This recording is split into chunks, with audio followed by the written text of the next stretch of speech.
Hello, guys. Welcome back to the Scaling Season podcast. I am your host, Joly Tematio, and today I've got a good one. We are going to talk about your questions. We're gonna answer your questions that you send over, all about how to scale, how to be profitable as you run your Meta ads, your YouTube ads. If you want to be considered for our next episode, I highly invite you to send me a question at on Instagram at Joly Tematio or on LinkedIn.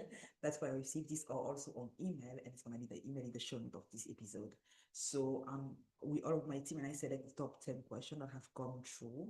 I answer them in this format, and I'm also giving an update on what's been going on, in the agency, in my life, how I'm thinking through 2026 and what my strategy looks like.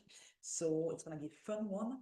And without any further ado, if it's the first time you come across my content, my name is Joly Tematio. I am a business growth strategist, and over the past half a decade, I've worked with some of the biggest personality brands out there, really helping them scale their income and impact using paid media advertising. So the purpose of this platform is really to give you all the gist, all the juice, what's working right now when it comes to really scaling your brand to the next level. And yeah, that's why I'm happy to have this monthly session where I actually come to you and answer your specific questions. Now, the very first one that we've got here is Jolie, I've been running ads for 6 months and they are profitable, but I'm scared to scale. How do I know when it's time to increase my budget? That's a great one. So the truth about scaling your ad really lies beneath the surface.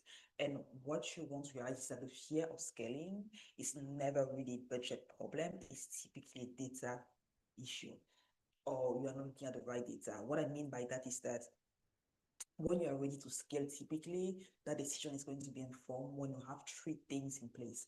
The first one is consistent profitability.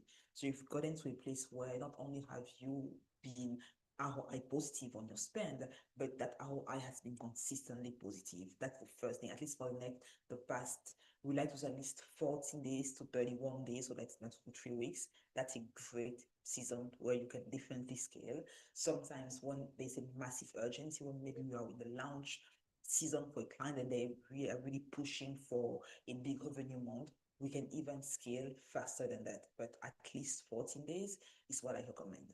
Now, the reason why you want to give it some time, because sometimes you had a good week, it's a lucky week, and you think, oh, great, let's scale. No, you need to let things stabilize and have a sustained performance before you move into scaling.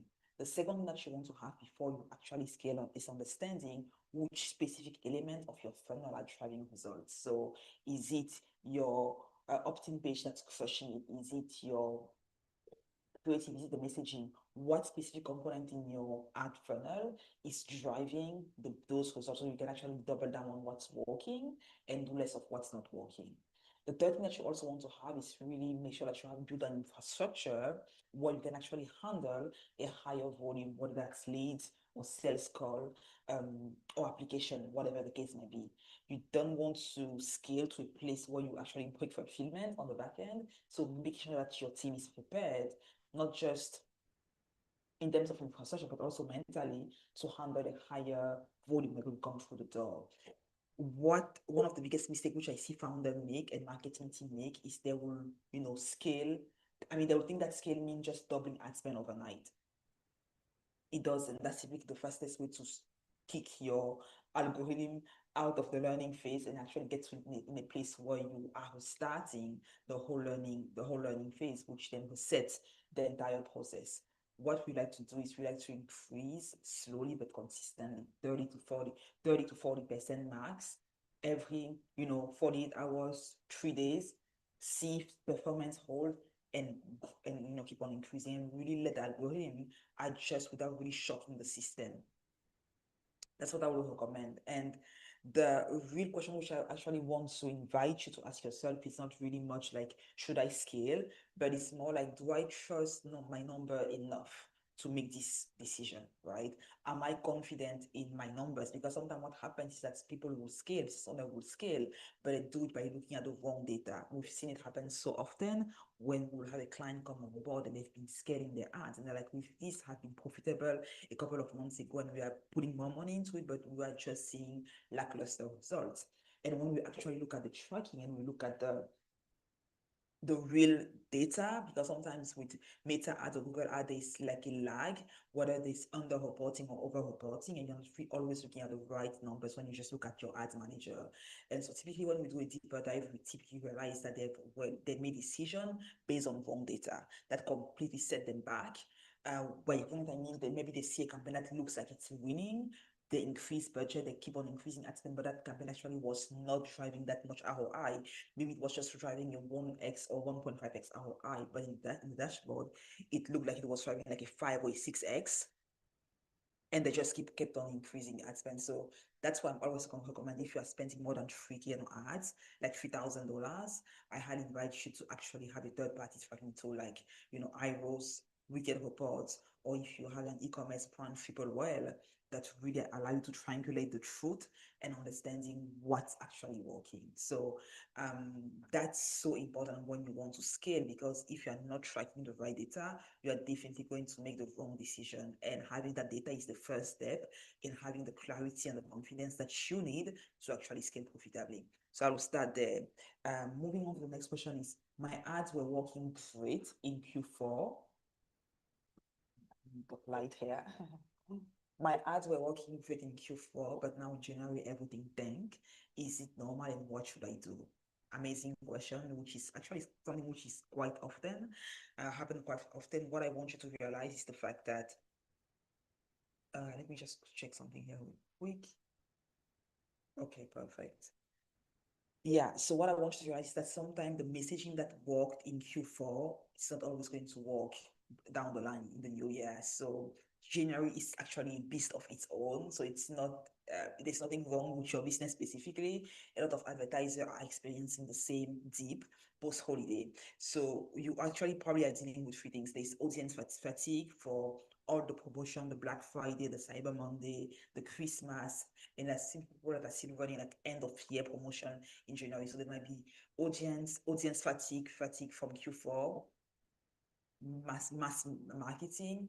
There's also a bit of maybe you need to expand, because I'm not looking at your ad account, so I'm just guessing and I'm giving you the biggest thing which I will look at, which I will audit. The second thing which I will look at is really your creative. Have you changed your messaging compared to what you were saying in December or in November even? Because again, it's a different mindset there that your prospect have at the beginning of the year. So you actually want to adjust your messaging to your market sentiment. That's key. The third thing behind that is really also thinking about how are you actually optimizing your strategy? Are you actually looking at your entire funnel and making sure that as people discover your brand, they have different touch point, and your entire ad funnel is cohesive enough, is congruent enough to actually lead them toward the purchasing action, or toward your conversion action, whether that's getting them to schedule a call or buy.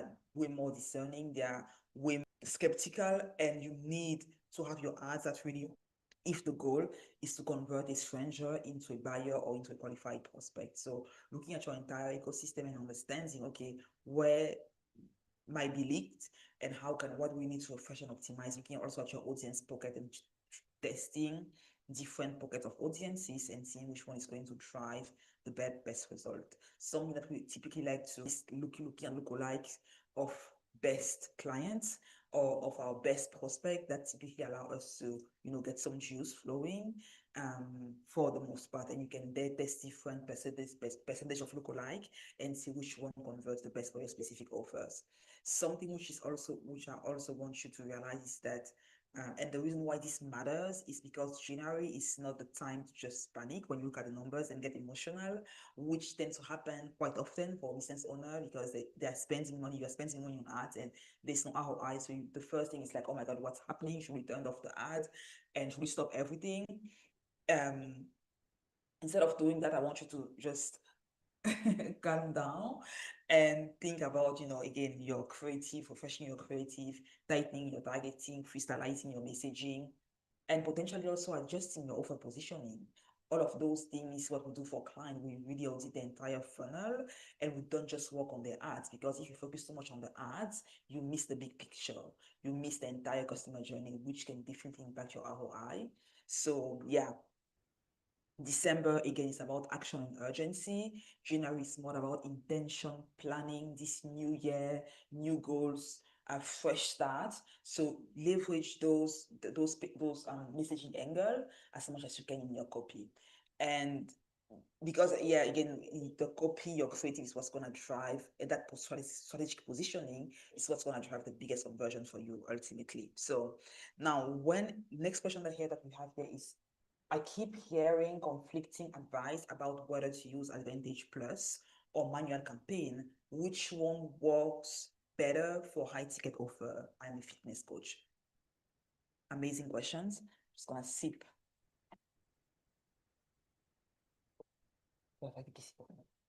Tea.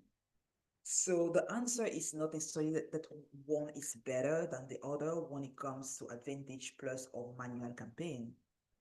It really depends on which specific business model you have and at which stage of growth you find yourself. So if you are a fitness coach and you're selling a high ticket offer, what I can tell you for sure, after running thousands, after launching scale thousands of meta ad campaign, is that Advantage Plus works beautifully when you have a robust pixel data. So you've been feeding pixel, you know, traffic for a while, and a solid conversion volume. And by a while here, I mean really months. If you've been spending consistently, or you've been sending traffic to that page with the pixel. The second thing, you have proven creative. So you have solid winners, creatives, and when I say creative here, it also looks like copy and image or video ads. And third, you are optimizing for volume. So you really want the algorithm to go there and find more people that you are called to serve.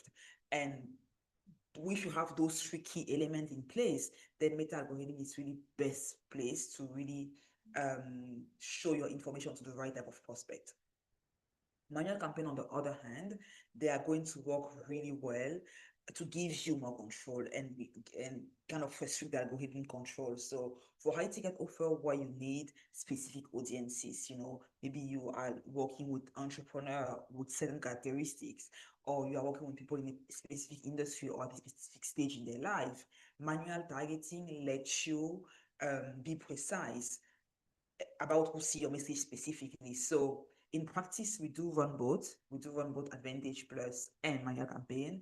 And typically we go with Advantage Plus when we are in a scaling phase, where we have proven winners and we are looking to scale horizontally, and we use manual targeting when we are, or manual campaign when we are testing new angle, we are launching, be it in a new for a new client that hasn't run ads in a while. We start with manual campaign, and we grow from there, because we actually want to make sure that the ads are being seen by the right audience first before we let the algorithm go and expand. So I will, depends on at what stage you are, based on those criteria, you can choose which one works best for you. So don't let the platform really dictate your strategy. Look at your results, look at your offer, your audience, and based on those three things, you can definitely decide what's the best course of action. Of course, I'm happy to, if you schedule a call with the team, I'm happy to have a deeper look and, come in as a consultant, or, more like hands-on, and helping you really scale your offer, your fitness coaching offer. The next one that we have is, how much should I actually be spending on testing, creatives, or messaging before I expect to see results when running meta ad? Everyone has given me different numbers. That's a great question. And this is where there's really no one size fits all, and that's why most advice fall short, because it tends to be very generic, right? And for high ticket offers, whether that's coaching, consulting, you have, agency services that are over, 3K, you definitely want to start at least at 50K, I mean, at $50, sorry, at $50 per day, ideally at $100 a day. Why? Because it's going to allow you to get meaningful data incredibly fast. And that looks like spending $1,500 a month to $3,000 a month of ads. It just in pure testing budget. And the reason why I recommend that is because you need volume and you need to do the math for yourself. So, and I say this for if you are selling a high ticket offer, right? Because typically with those offers, you need people, someone to get on the call with you, and then you convert them on the call. And at that higher price point, what happens is that you are able to have a lower conversion rate just naturally. So you need more people to get on the call to be able to assess how your funnel is working. So if you are, for instance, spending $20 a day and you are getting, let's say, 5 to 10 leads a day, then that's not enough data to have certainty around how your messaging and your creatives are working, if they're resonating. Because if you get like 5 to 10 leads a day, you might have 1 to 2 calls scheduled, maximum 3 calls scheduled, in best case that actually show up. And if you don't close any of them, you might feel like, oh my god, what's happening and what have you. So the reason why I always advise, if you're running a high ticket offer, to start at $50 or $100 is because you need that volume to have it fast, and so that Facebook can understand, okay, is this, who do we show these ads to? Again, because you always want to think about your spend as I'm buying for data, I'm buying for speed. And so the more I'm able to invest into my ads, the faster I'm able to see results. Once again, if you're selling a high ticket offer. Now, it's completely different if you're selling a low ticket offer. We have clients that are selling their offer for, that have entry or liquidation offer for $17, $59, 97 bucks. For them it's different because here we are looking to get that first quid quite fast, so we can start at a lower budget there because the price point is also lower. Facebook is going to charge you differently depending on which actions you want the prospect to take. So if you're looking for someone to go watch a webinar and then buy a $1,200 online course that's evergreen, that customer is going to, the cost of acquisition is going to be higher than if you are looking for someone to go and buy your $47 entry level product, or membership offer. So you want to have that in mind as you think about your testing budget. Something that we also want to do, that you want to have in mind when it comes to how to structure your budget, is think about the framework that we recommend typically. So here we like to have a part of the budget that really goes into the testing. At least, 70 to 80% goes into testing, 20 to 30% goes into, the winners and targeting. And I've done another video where I go deeper into how do you scale, how do you structure your ad spend so that it run longer. So I actually invite you to go and watch those 2 episodes next, because they're gonna give you so much more context on how to make this work for you. So the bottom line though for this episode specifically is that you need to be willing to spend at least 2K to 3K per month learning what works in your market, becoming more strategic faster, buying that speed. It's not really an expense and investment. I always that you want to think about your ad as an investment, like you would if you were investing in the stock market, right?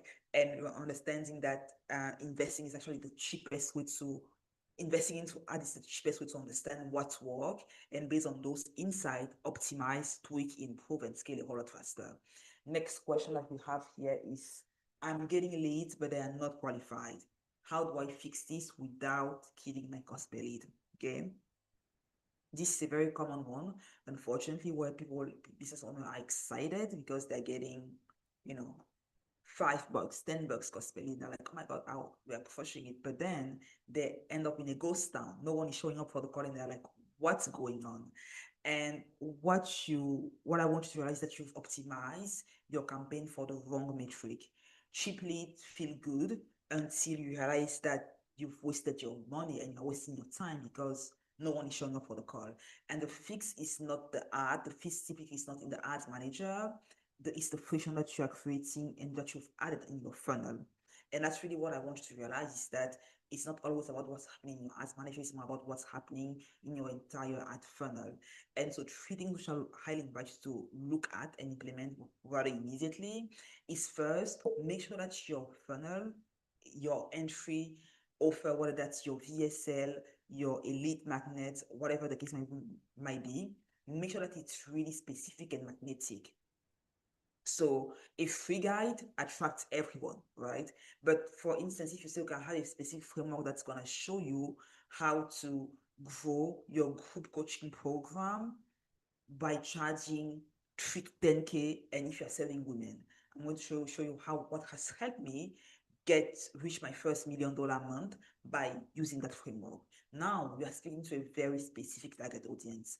Anyone that's gonna raise their hand and say, yes, I want to learn more, are actually people that can actually use that guide. You're not just speaking to anyone that wants to scale a business.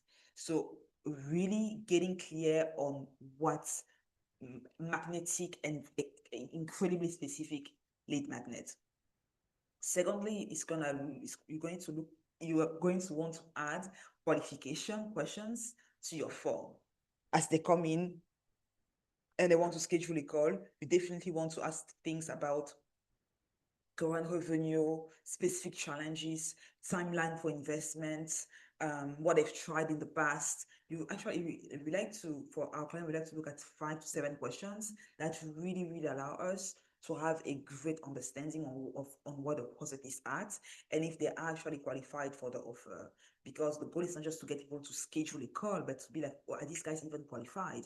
Because trust that when we run ads, not everyone that get on the application page even sees the scheduling page. We have some filtering question there and some a logic that allow us to redirect them to either some free content like a free course or whatever the case might be if they are not ready for the call. So I highly invite you to actually be more discerning and have that layer of filtering upfront.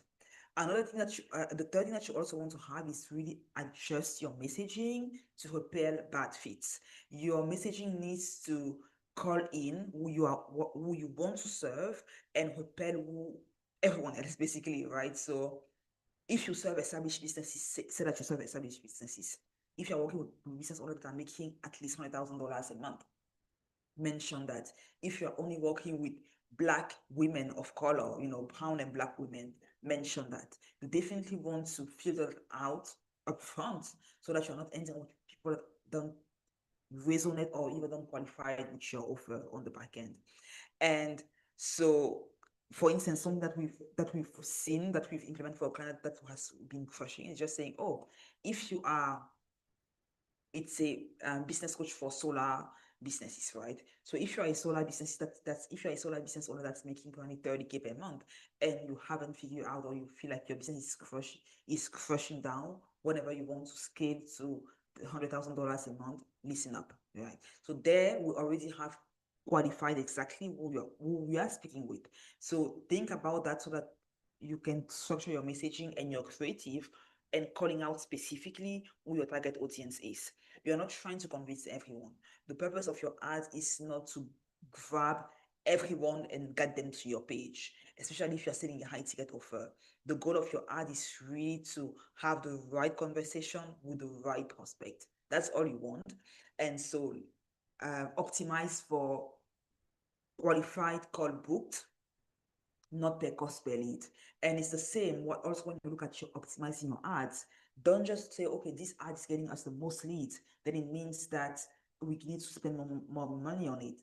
Look at, okay, out of the ads that you're currently running, which one is actually giving us the most qualified call, and let's optimize for that, because you might have an ad that's giving you a cost per lead of like $5, but you are getting low, you are getting tire kicker from that campaign, and you have another one that's giving you, maybe $15 cost per lead, but those are leading you to higher quality prospects. So really look at the entire journey and don't just look at the CPL there. Now, the next question that we have here is, should I be worried about iOS change and tracking? My pixel data seems off. Is that still relevant in 2026? That's a great question. iOS 14, iOS changes were first came into place in mid of 2024. So something which has been impacting every advertiser is that with iOS privacy updates, I mean, ever since 2024 up to now, there's been an update in terms of how you can track and how you can actually even target your prospect, right? So the good news is that it hasn't killed Facebook ads, it hasn't killed Meta ad and your ability to actually be profitable on the platform. So if you are seeing a dip in your profitability, my guess is that you haven't updated your strategy since 2024. You're probably running on the same blueprint that worked a couple of years ago. And you just what we do, for instance, for our client is that you want to make a shift, or what we do is that we make a shift from a perfect attribution to a more directional data and plus business result, which means that we are triangulating the truth, looking at third-party platforms. So triple, IROS, we get report of triple well. We are looking at the cash collected, people that have signed up. We are looking at what shows up in the ads manager. Are the sales conversation better? Are we getting more qualified call booked? Is the revenue up? That's what we ask ourselves. Beyond that, we also look at um, how do we actually target people that are in the platform, because you can, the biggest impact of iOS 14 is that you are not able to target people once they land on your website, because they might be on the iPhone or they might be on the laptop and they've blocked data tracking. But you can still retarget 100% of people that actually interact with your ads on the platform. That's really where retargeting has been playing a huge role for us and the client when it comes to improving the strategy post iOS 14. So thinking at tracking what's happening in your CRM, not just the ad manager level, make sure that your ETM parameter are properly set and that you have those conversion API set as well that allow you to track like offline conversions even. Yeah, and those are really things which I will look at, and really look at your entire strategy and which blueprint are you running off of. Also, the pixel data, you definitely don't want to completely disregard. Your pixel data is not dead, it's just less comprehensive. So you need more sources. So which means that you need to have a better qualitative feedback and just tighter information, the tighter data to make decision from, right? So that's what I would do. Attribution, um, discrepancy that has been caused by iOS 14 changes hasn't stopped us from helping our clients scale to $500,000 a month, $1 million a month. We had one client getting to 1 million a month last year, one client getting to $100,000 a day last year. So it hasn't stopped your ability to be profitable on the platform. You just need to adapt your strategy. Let's move on to our next question here. Uh, Hey, Joly, I'm doing $2 million a year with ads, but our cost per acquisition keeps creeping up, even though we are not changing anything. What's actually happening here, and how do we fix it without starting over? We've already gotten a few account shut down. Okay, so this is a good one. The truth is that at scale, you are not competing with beginner anymore, right? You are competing with everyone on the platform, both the beginner and other sophisticated advertisers on the platform, which means that you definitely need to have a stronger approach. So what I will do here is thinking about, okay, market saturation is definitely happening in that sense. And you probably also have creative fatigue that's happening there. So your audience has probably seen your messaging angle a gazillion time, and your competition have caught up. Maybe you're in a space where you're getting copied by your competitor that are just regurgitating whatever you are saying. And your meta action then is becoming more competitive, right? Because you're now competing in a league where other people are also spending a lot for the same eyeball, for the same conversions. And the reason why this matter here is because one of the biggest way to fix this is really understanding that you definitely need to increase your creative output. And at your revenue level, you should be testing at least 12 new creative angle per week or every other week. You need to be churning out a lot of creatives, looking at as well at your copy, tweaking your headlines, uh, coming up with completely different hooks. And I've made a video where I talk about meta and meta update and how that looks like, what that means. I highly invite you to go ahead and watch that one, because I really dive deeper into coming up with different angle as you are testing with a higher at a higher speed and a higher volume. So that's one thing. Entirely different hooks, a different story, different formats, and like you need a creative team basically, because that's going to be the thing that makes you stand out. Beyond that, the second thing, we just also look at your messaging and thinking, okay, we've been targeting this audience pocket, right? Start testing adjacent markets. For instance, if I'm a business coach and I've been targeting business.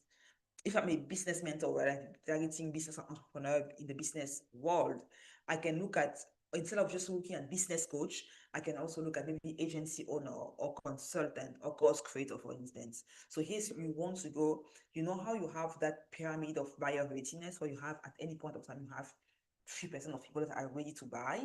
So that's where people typically go to. And as you increase your ad spend, you need to change your messaging to go from the highly aware individual to the one that are a little bit less aware, and adapt your messaging for that higher audience that you are going to go to speak to. So that's what I would advise here: expanding your audience pocket significantly and adjusting your messaging so that there's still congruency between your messaging and your targeting there. That's the second thing we shall do. And the third thing is probably what's going to get you to multiple 7 figure to 8 figure. That's what we've seen working with clients in that level here, is really that you need to increase your customer lifetime value. That's something we should not talk about enough, but that's the cheat code if you actually want to make your ads even more profitable. We can spend hours talking about how you can tweak things in your ads manager or what have you, but ultimately if your average order value goes, or average order values go from, let's say, 5K to 7K, you know, you definitely realize that your cost per acquisition becomes relatively lower, and you can then afford to invest a whole lot more on ads. Or while on the other hand, if your average order value is 5K, but your CAC is like creeping toward 2K, now you're like, oh my God, I'm barely profitable on this campaign. And then you start thinking that your ads are not working, but you actually have an ascension problem on the back end. So thinking about how do I build a back end where and any person that come in, they start at 5K, but then I'm able to turn them into a 15K offer. Typically, we do that with clients where we allow them to, or we help them create an adjacent offer. So it means, okay, this client has solved problem A. As the result of solving problem A, they're going to have problem B that shows up. Let's have an offer for that. Or we pull them into an elite group, maybe an inner circle, a mastermind, an event, whatever the case may be. And it's easier at that point to convert, let's say, 30% of those initial clients into the higher ticket, the higher end offer, than it is to just get more clients through the door. So looking at how long am I entertaining my clients, how am I ascending them on the back end so that I'm able to make a whole lot more for every client that comes through, and how can we create offer that just synergistically align to give our client not just the best customer experience, but also the biggest transformation in the fastest, while allowing us to be widely profitable on the back end. So that's something which I'm happy to come in and help you really build, or just discuss and consult. There's a link to schedule a call, in description of the video. The next question that we have here is: we've built our business on Facebook ads, but I'm nervous about platform dependency. It's a good one. How do I think about diversification at scale without diluting our focus? That's an incredibly good question. Platform diversification isn't about splitting your attention equally among different platforms, right? It's about really I would say strategic redundancy. And what I mean here is that you can think, okay, you keep 60 to 70% of your acquisition budget on your core platform. In your case, that's Meta Ad, right? So you stay there because that's your proven engine, that's your bread and butter. Now, next to Meta Ad, you allocate 30 to 20% of your budget to testing a different platform, YouTube, TikTok, LinkedIn, wherever your audience spends the most time with. It's not really dabbling, it's deep testing. And the reason why I say YouTube or LinkedIn is because if you are a high ticket business owner in the B2B space, typically YouTube and LinkedIn is where your target audience spends the most time, and you're gonna see the biggest return there, typically, especially YouTube. So if you create valuable content on YouTube consistently, you can easily start by targeting your viewers. You can easily start by targeting channel where your clients spend or your prospects spend the most time, the target audience spend the most of their time. You can start by importing your list onto YouTube and have a lookalike audience, or even target those people on YouTube. So now you become omnipresent. They see you on Facebook and they see you on YouTube, and it becomes your state of mind, and it just allows you to increase your conversions. So I will say, as you are shifting from one platform to having another one, initially use the second platform as a retargeting platform where you say, okay, I'm dominating in this, in Meta. Now I'm going to use YouTube as my retargeting platform, and you really need to set up of mind so that the conversion happens a whole lot faster. Yeah, so the goal there is not really to, I wouldn't say that you will dilute your focus. It's just that you are going to be more strategic. And that's definitely where you want to be mindful of your team, that make sure that your team is well trained and that they have the capacity. They have the capacity to actually handle, you know, because again, every platform has a different strategy, whether that's the messaging, the creatives. You're gonna have to make some tweaks there. That's definitely why you want to make sure that you have the capacity, because the last thing that you want to do is to diverge your focus and then lose on the ROI. But also, you don't want to have all of your eggs in one basket, especially in this economy. I highly invite you to, diversify, and go and tap into different channels. So especially if you're sure that your market spends most of the time there. So YouTube, LinkedIn is what I would advise, and make sure that you're properly supported, you as the founder and also your team. So if you need support, make sure to reach out. We'd love to help. The next one is our agency. Our agency has been managing our ads for 18 months and results are declining. How do I know if it's them, the market, or our offer? And what's the right move? Okay, this is the equation that I see every multi-seven figure business owner asking themselves. And what I would say is start by looking at your data first, right? Get into your ads manager yourself, look at what's happening, look at your frequency, look at your creative age, how long has been, when was the last time your creative were changed, look at your testing velocity, which means that our creative tested weekly, monthly, bi-weekly, and ask those questions. So for instance, if you see that the frequency is high and your creative is stale, hasn't been changed, it means that your agency has an execution problem. If they are testing actively, so they have changing new things, it might also be that the performance is declining because the message is no longer resonating. You need to crystallize your messaging and adjust your messaging to your targeting, so there might be an incongruency between messaging and targeting there. So what you also want to look at is your funnel. Sometimes the ads are doing what they're supposed to do, but the biggest leak is in the funnel. Maybe you've run the funnel for months and something has been broken on the back end and you are not even aware of it. And so you just think, oh, I'm just gonna keep on doing the same thing, and and you expect that you're gonna get better results. It doesn't work that way. Look at your funnel. We had a client recently that came in and he was like, I don't understand why people are not booking calls and we keep on spending on ads. What's happening? And when we started with him, we looked at the email sequence after someone would book a call, and people were not, they were unupdated in his CRM. And so the tech team has changed the URL link to go and schedule a call, and the email hadn't been the email sequence was not updated. So lead will come in and they will open the email sequence, but they will not get the right link. They click on the link, but they will just the page wouldn't open. And so it was like, why have the ads stopped working? What's happening? Da da da da da. And when we did a deeper dive, we saw, okay, there was that leak in the funnel. So I highly invite you to actually look at that entire process and really ask yourself and really look at, okay, where's the bottleneck there, right? And also what I would say is most agency plateau because they have too many clients. They are running like 50 plus clients and they can't give your account all the creative attention it deserves, unfortunately, at scale specifically. So they are running maintenance and they're not really running on innovation.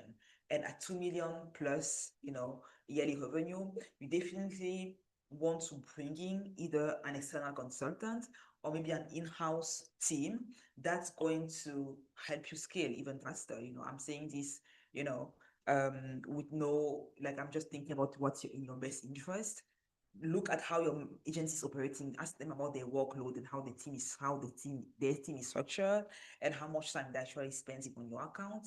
And you might actually need to bring in um either an in-house team or work with a more boutique agency that only serve like 5 to 10 clients at any level, at any point of time, because that's really what's going to allow you to experience the biggest attention and the biggest growth.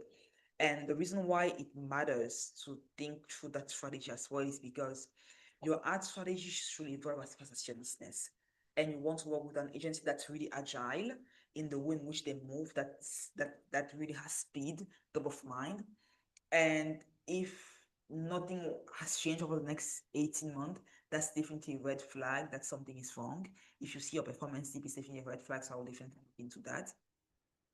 And next question here is, we're at 5 million a year and we're thinking about launching a second brand. Does it make sense to build a separate acquisition engine, or should we leverage our existing audience? Now, this is a little bit hard for me to answer without looking at where you are at and how does your current plan looks like, and what the other brand that you are planning to launch also looks like, because it's those variables are going to heavily influence my reply. And I will be lying if I say that it doesn't, because it definitely does. So, but what I would say here is that you are in a current you're in a season, right, where your current market might be at different stages, and you might actually want to step into a completely different market, right? And if your customer is the same, for instance, let's say that you are selling coaching, business coaching, for instance, right, and you use that to get to $500,000 in revenue, and now you want to launch mastermind for people that are at $2 million. So now gonna happen is you can definitely leverage your existing audience, because your acquisition cost is gonna drop. It's gonna drop to nearly zero, because you're sending your existing customer into a higher offer, right? They go from, you've helped them get to $500,000 a month. Now you want to help them go to $2 million a month. We recently had a client that did that. He was helping people launch their agency business and get their first 10K online. And once they will get their first 10K, 15K, 20K online, he will offer them the mastermind to scale from 10K to 50K per month. Right. So you can, if that's your plan, then you can definitely heavily reduce your acquisition cost, because you are talking to the same audience. And like we talked about ascension earlier and increasing your lifetime value, that's definitely one of the cases where you you can definitely do that, and it's very quite easy. Now, the second case the second case is maybe where you are actually entering a completely different market, and maybe you serve coaches, right? And now you think, oh, you know what, I'm tired of serving coaches. Now I want to serve e-commerce brand. Or let's say you were doing business coaching. You're like, I'm tired of doing business coaching. Now I want to focus more on spirituality and human design and manifestation. So completely different field. In that case, you need a separate acquisition, because it's a different messaging, might be the same platform, but it's definitely a different creative, a different audience, right? So where I see a lot of founders fail is really they split their attention before the first brand has fully taken off, before the first brand has a systematized acquisition model. Something which I really like from Omozi is the rule of the 5 ones, where you want to have one platform, one target audience, one acquisition channel, um, one offer for 1 year, and get to a season where you are really highly profitable before you even think about diluting your focus. So if you are still personally involved into the acquisition process, then you're not ready to launch a new brand yet. Before you launch a new brand, you need to be in a season where you can completely delegate without it being, heavier on you. So the framework which I will advise you, if you were like sitting and having this conversation, I would say your first brand should run with a director level person managing the acquisition and hitting revenue target consistently for the first like 6 months or more without you. Then you know, okay, this baby is as autonomous, can do it, it can run by itself. Now I have the bandwidth to and the infrastructure to diverse my energy and do something else. Otherwise, you're just going to create two mediocre businesses that are not going to grow at the level at which you expect to, instead of just having one exceptional one. So those are our top 10 questions for this Q&A, monthly Q&A. I'm gonna do a another episode where I talk about personal update, because this is I'm going to do a part two of the monthly Q&A, which is going to be more focused on what's been happening, personal update, and all the good stuff. If you have any question and you want your question to be featured on our next Q&A session, make sure to send me a question at Joly Tematio on all platforms. I'm the most active on